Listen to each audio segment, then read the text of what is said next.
Olá, oitavo ano! Tudo bem com vocês? Sejam bem-vindos à nossa aula de filosofia. Hoje nós vamos dar sequência nos conteúdos que nós estávamos estudando, ok? Nas nossas últimas aulas, nós estávamos falando bastante sobre o decidir dentro do possível, sobre fazer escolhas, tomar decisões dentro das oportunidades que nós temos. Falamos também bastante sobre a liberdade, como, por exemplo, o que é a liberdade? Como ser livre? Ok? Então, nós vamos dar sequência na nossa aula de hoje, retomando um pouquinho um conteúdo que nós já havíamos falado anteriormente na nossa última aula, que diz respeito à temperança. E de que forma nós podemos associar a temperança ao conteúdo liberdade, ao assunto liberdade que nós havíamos falado anteriormente, certo? Aristóteles, um filósofo da Grécia Antiga, ele afirmou que sem a temperança não há liberdade. Mas vocês se lembram em que consiste a temperança? Ele dizia que se nós não formos temperantes, se não houver a temperança, nós nunca conseguiremos atingir a liberdade. Vamos ver então, retomar o que significa temperança? Vocês se lembram que nas nossas aulas eu inclusive citei para vocês o exemplo do tempero em uma comida? Pois bem, uma comida, nós dizemos que ela está temperada quando ela não tem nem excesso de tempero e nem falta de tempero. Ou seja, ela está com o tempero equilibrado. Então, o termo temperança diz respeito a isso, a um equilíbrio. Então, não há nem a falta e nem o excesso de algo. Então, a temperança consiste no equilíbrio com relação aos nossos sentimentos e a satisfação dos nossos desejos, ok? Então, para nós pensarmos como que eu vou ser livre?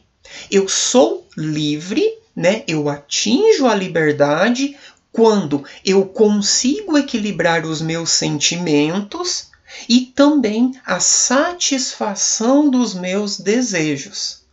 Ok? E como nós estamos falando, então, sobre os desejos, segundo Aristóteles, quando nós não realizamos os nossos desejos por alguma razão, pode surgir a cólera. Ou seja, como sempre nós queremos realizar os nossos desejos, nós sempre queremos atingir aquilo que nós desejamos, quando nós somos impedidos de atingir esses desejos por alguém ou por algum motivo, isso pode fazer com que surja algum sentimento intenso, como a cólera, por exemplo, a raiva, a indignação, a frustração, certo?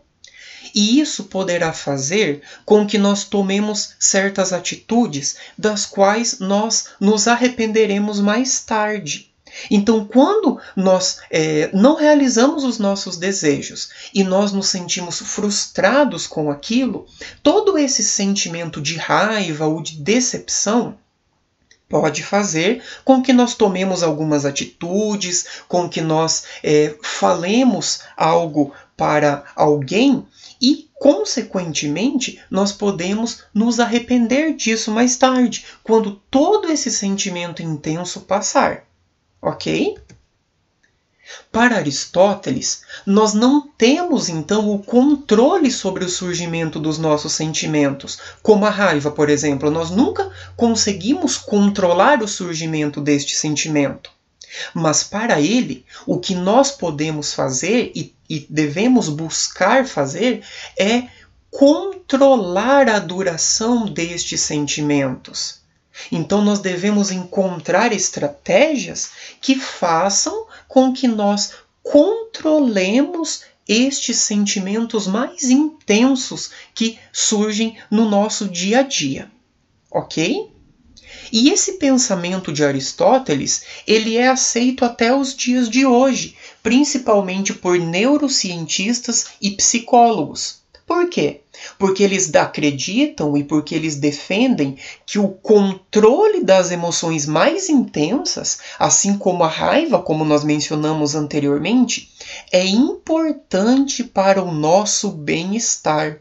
Ou seja, nós devemos buscar a temperança, nós devemos buscar o equilíbrio para que estas emoções intensas elas não influenciem no nosso bem-estar, para que nós não tomemos alguma atitude da qual nós possamos nos arrepender posteriormente. Uma questão interessante, então, é que a liberdade é uma maneira de atingirmos a felicidade. Ou seja, se eu tenho essa liberdade, se eu sinto esse sentimento de liberdade, consequentemente, isso faz com que eu seja uma pessoa feliz. Então, a liberdade, ela é consequentemente uma das chaves para que nós possamos atingir a felicidade. A realização da nossa liberdade poderá trazer consequências para nós e para o outro.